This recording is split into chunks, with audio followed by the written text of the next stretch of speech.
नमस्कार। आज की डीप डाइव में हम संन्यास आश्रम से जुड़े कुछ कह सकते हैं विवादास्पद नियमों और मान्यताओं को देखेंगे। जी, हमारे पास जो स्रोत सामग्री है पृष्ठ 91 से 95 वो इन पर काफी सवाल उठाते हैं। हाँ, ऐसा लगता है कि स्रोत मानता है कि कुछ नियम शायद बाद में जोड़े गए, असली उद्देश्य से हटकर। बिल्कुल। तो आज हम इन्हीं तर्कों को समझने की कोशिश करेंगे। देखेंगे कि स्रोत कैसे इन धारणाओं को चुनौती देता है। जी चलिए एक बहुत जाने मानी नियम से शुरू करते हैं। एक रात्रिम वसित ग्रामे। हाँ, सुना है कि सन्यासी को एक गांव में एक रात से ज्यादा नहीं रुकना चाहिए। पर ऐसा क्यों, और क्या ये हमेशा लागू होता है? देखिए, पारंपरिक वजह तो यही बताते हैं कि ज्यादा रुकेंगे तो लगाव हो सकता है, मोह ममता, और सन्यासी का काम तो घूम फिर कर ज्यादा से ज्यादा लोगों का भला करना है। ठीक है।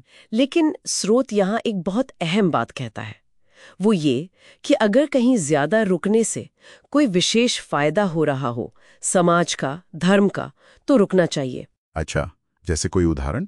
हाँ, जैसे जनक राजा के यहाँ पंचशिखा ऋषि रुके थे, विशेष प्रयोजन था। ओह, तो मतलब नियम अपने आप में अंत नहीं है, बल्कि उसका मकसद जरूरी है। बिल्कुल। स्रोत तो यहां तक इशारा करता है कि हो सकता है ये नियम कुछ बाद के पाखंडी संप्रदायों ने फैला दिया हो। क्यों भला?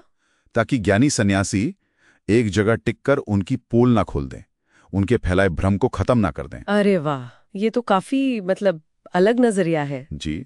और इसी तरह की एक और मान्यता है सन्यासी और धन को लेकर। हाँ, वो भी सुना है कि सन्यासी को दान देने से दाता नरक जाता है। स्रोत इसे बिल्कुल खारिज करता है। कहता है ये वर्णाश्रम व्यवस्था के खिलाफ जाने वालों, सांप्रदायिक और स्वार्थी लोगों की मनगढ़ंत बात है। कपोल कल्पना। अच्छा। हाँ। तो ये भी नियंत्रण का एक तरीका। हाँ, स्रोत का तर्क यही है कि लोग डरते हैं। डरते हैं किस बात से? कि अगर विद्वान सन्यासी आर्थिक रूप से ठीक होंगे, स्वतंत्र होंगे, हाँ। तो वो ज्यादा खुलकर इनकी बातों का खंडन कर सकेंगे। हाँ। इनके असर में नहीं रहेंगे। बिल्कुल। स्रोत सवाल उठाता है कि भाई अगर मूर्खों और स्वार्थी लोगों को दान दिया जा सकता है, तो विद्वान और परोपकारी सन्यासियों को क्यों नहीं? बात तो सोचने वाली है। हाँ, और वो मनुस्मृति का एक श्लोक भी देते हैं, विविधानि च रत्नानि विविक्तेषु पुपादीयत, जिसका मतलब है कि सन्यासियों जैसे एकांत में रहने वाले विद्वानों को तरह तरह के रत्न और धन देने चाहिए। लेकिन क्या इसमें कोई संतुलन भी बताया है कि कितना धन? हाँ, वो चेतावनी जरूर है। सन्यासी को योगक्षेम अपनी जरूरतें पूरी करने लायक और ज्ञान के साधन जुटाने लायक धन से ज्यादा नहीं रखना चाहिए। क्यों? वरना फिर चोरी का डर और मन में धन का मोह भी तो पैदा हो सकता है ना। अच्छा, तो जरूरत और लालच में फर्क करना जरूरी है। बिल्कुल। अब एक और मुद्दा है श्राद्ध में सन्यासी की उपस्थिति का। हाँ, कहते हैं सन्यासी आ जाए तो पितर भाग जाते हैं या नरक में गिरते हैं। स्रोत इसे भी पूरी तरह मिथ्या यानी झूठ कहता है। इसका क्या तर्क है? तर्क ये है कि मरे हुए पितरों का श्राद्ध में आना और खाना पीना ये वेद और तर्क दोनों के हिसाब से संभव ही नहीं है। अच्छा। तो जब वो आते ही नहीं तो भागेगा कौन, गिरेगा कौन? हाँ, ये तो है। स्रोत तो बल्कि उल्टी बात कहता है कि सच तो ये है कि जहां ज्ञानी सन्यासी जाएंगे वहां ये वेद विरुद्ध मृतक श्राद्ध वाला पाखंड खुद ही भाग जाएगा। बाप रे, ये तो बहुत सीधी और तीखी आलोचना हुई। जी, स्रोत का नजरिया काफी स्पष्ट है इन मामलों में। अच्छा, अब ये बताइए कि सन्यास ले कौन सकता है? क्या कोई सीधे ब्रह्मचर्य आश्रम से सन्यास ले सकता है? हाँ, स्रोत कहता है कि ले सकता है, पर एक बड़ी शर्त है।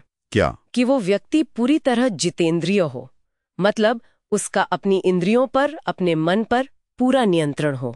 और अगर ऐसा न हो तो फिर जो व्यक्ति काम के वेग को, इच्छाओं को नहीं रोक सकता, उसके लिए सही रास्ता है कि वो पहले गृहस्थ बने, फिर वानप्रस्थ आश्रम जाए, जंगल में जाकर सोच विचार तप करें और फिर बुढ़ापे में सन्यास लें।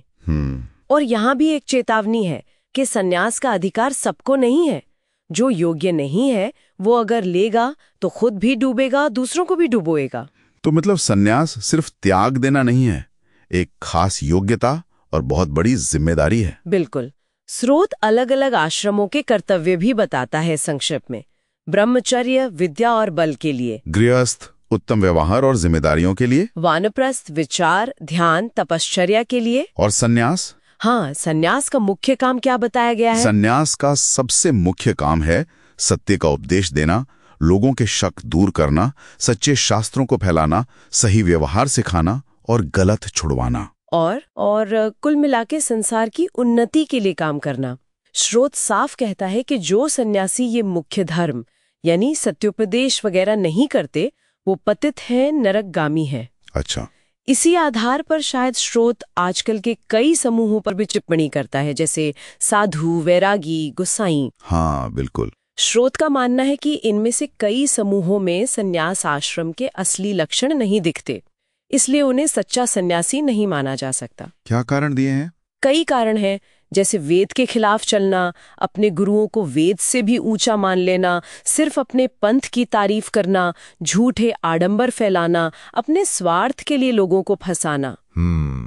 ऐसे लोगों को स्रोत स्वार्थाश्रमी कहता है, मतलब जो अपने स्वार्थ के आश्रम में है। तो फिर स्रोत की नजर में सच्चा सन्यासी है कौन? सच्चा सन्यासी वो है जो खुद धर्म के रास्ते पर चलता है और पूरी दुनिया को सही रास्ते पर चलाता है, सबके भले के लिए काम करता है।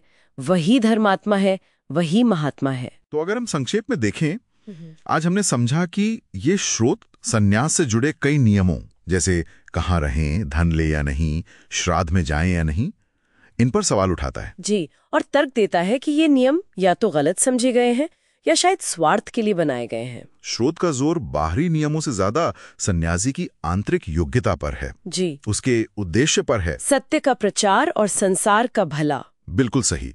यहाँ मूल बात यही लगती है कि सन्यास का असली मतलब दिखावा या कोरे नियम नहीं, बल्कि आत्मनियंत्रण, ज्ञान और सबसे जरूरी वेदों पर आधारित सत्य और सबका भला, इस भावना के प्रति समर्पण है। हाँ, ये व्यक्तिगत साधना और समाज के प्रति जिम्मेदारी, इसके बीच एक सही तालमेल की बात लगती है। जी, स्रोत बहुत साफ तौर पर वैदिक सत्य और सबके कल्याण वाले सच्चे सन्यासियों और जिन्हें वो सांप्रदायिक या स्वार्थी कहता है, उनके बीच एक लकीर खींचता है। ये हमें सोचने पर मजबूर करता है कि आज के समय में चाहे कोई भी परंपरा हो, कोई भी संदर्भ हो, असली आध्यात्मिक मार्गदर्शन और सिर्फ अपने स्वार्थ के लिए चल रही प्रथाओं के बीच एक आम इंसान आखिर कैसे फर्क करे।